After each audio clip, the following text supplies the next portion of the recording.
The Truther Girls. Hi everyone, Truther Girl Sonia here. Well, there was a big COVFEFE this week when Donald Trump tweeted that transgender people would not be allowed to serve in the military under any capacity.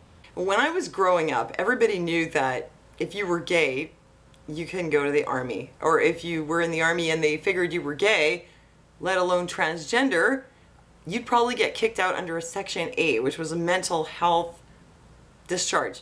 And then for a long time, it was just a don't ask, don't tell policy. Because I guess they realized it's not like there hasn't been a ton of gay people in the military for like forever.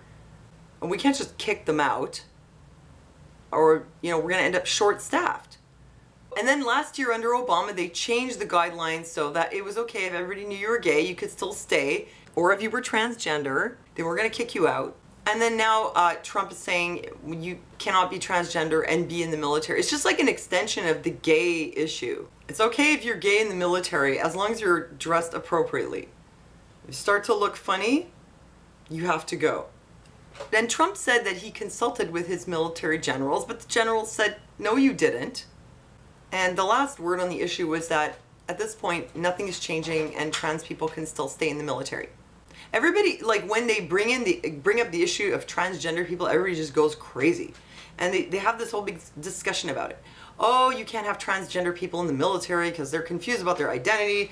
They're not going to even know who they're at war with. I heard that somewhere on the internet. I don't know where it was, but you have to be kidding. I'm pretty sure nobody really knows who you're at war with. I mean, people thought they were going to war to fight terrorism, then it turns out you're fighting with the terrorists. It's kind of hard to know what your mission is. Are you supposed to guard the opium fields? Are you supposed to guard the oil wells? And then you're supposed to go kill Osama bin Laden when he's already dead? It must be terribly confusing for anyone to be in the military. Well, people are worried about the cost, the medical cost, but it's really not that many people. It's a tiny, tiny percentage. And it comes out to a few $1 million. So you could say, yeah, it's a tiny percentage, but it's still a few $1 million. We don't want to be spending this money, but you know what? It's a huge distraction, a huge, huge distraction. While everybody's so worried about that, you know what is really happening? Defense contractors are ripping off the American military left and right. This has been going on for decades. They get overcharged for labor. They get overcharged for parts. They get overcharged for toilet paper. I heard $50 for a roll of toilet paper. Many contracting companies have been caught doing this. There was one where they were charging the Ministry of Defense an exorbitant amount to ship fruit at like lunch for the soldiers, millions of dollars for fruit. There was even a case where they paid like $678 for a plastic toilet seat. A few times they've even been taken to court. So who's wasting the military's money? You got to look at the big picture, the proportion of the problem. The problem with defense contractors overcharging, and maybe the military even knows and lets this continue. There have been cases where they ripped off the military, that's your tax money, got caught, and then got a new contract. So the military seems to be even kind of complicit. I mean, they can't not know what's going on when they're being charged $50 for a roll of toilet paper. And still, it goes on and on and on. That is a big problem. We're talking billions of dollars every year versus the amount of money a few people want to spend on their rather unusual medical treatment. I'd say that focusing on that is a huge distraction. Well, that was one thing, that while you're worried about so-and-so's estrogen pills, the military is paying $50 for a roll of toilet paper.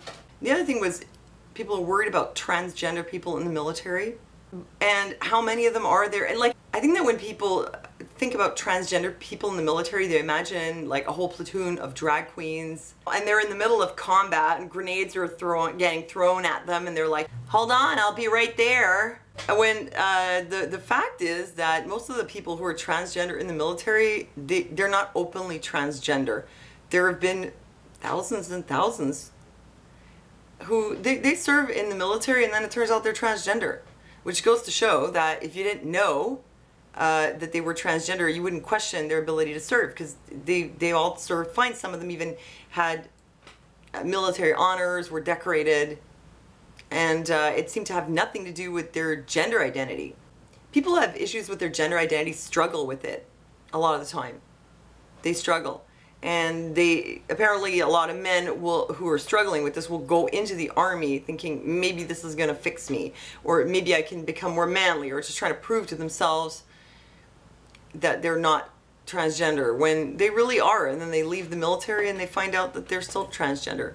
So I just think it's a whole big deal about nothing. It's a big COVFEFE, and what determines whether someone should be allowed to serve should be whether they're able to do the job.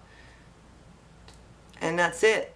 And of course, if somebody who has issues with their gender identity has other mental health issues that prevent them from serving, well, it's a different story. But it's not like having mental health issues is the domain of transgender people alone. It could be anyone. So I just don't think that this is something that we need to really focus on. It's just a big distraction. It's just a big distraction. It's just a big diversion of where your focus should be in more ways than one. So thanks for liking and sharing this video. And thanks for listening to me, and I'll see you next time.